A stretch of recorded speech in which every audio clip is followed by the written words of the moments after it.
Buongiorno da Taglio di Po, oggi primo giorno 6 agosto di obbligo di Green Pass, siamo al mercato, tra l'altro il mercato non rientra nelle cose, nei luoghi dove è necessario il Green Pass. Facendo un piccolo riassunto, bisogna esibire il Green Pass al ristorante, al chiuso, al bar, al chiuso, per spettacoli anche all'aperto, per entrare al museo e visitare una mostra, per entrare allo stadio, per utilizzare una piscina al chiuso, per attività ricreative al chiuso, per usare la palestra, per partecipare ad ogni tipo di convegno, per fiere, in occasione di una sagra, eccetera, eccetera, eccetera. E naturalmente andiamo a sentire un po' di persone. Al primo giorno di Green Pass l'avete chiesto a qualcuno voi? Tutti. E la gente come reagisce? Abbastanza bene. Sì. Quante persone non ce l'avevano? Fino adesso neanche uno. Voi ce l'avete il Green Pass? Io ce l'ho.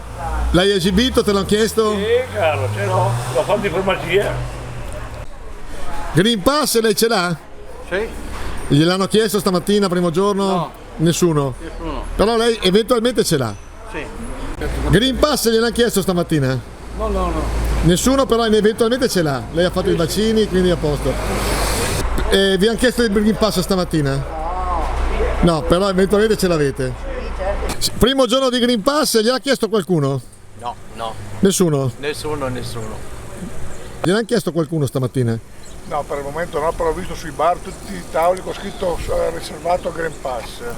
Quindi pensi che la gente sarà lì già il dovere? Costretta. Lei il Green Pass ce l'ha? Certamente.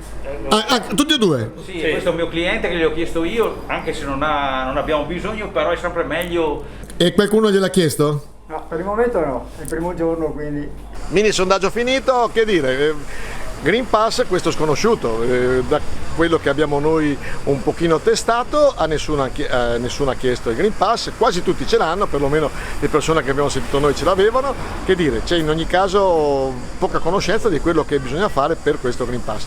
E questa sera comincia anche la fiera ad Ariano nel Polesine, andremo a vedere come si stanno comportando per le fiere, sappiamo che per le fiere ci dovrà essere un controllo accurato da parte degli organizzatori, anche delle forze dell'ordine, vedremo di capirne di più. In ogni caso, secondo me, secondo quelli che abbiamo sentito, Green Pass questo sconosciuto.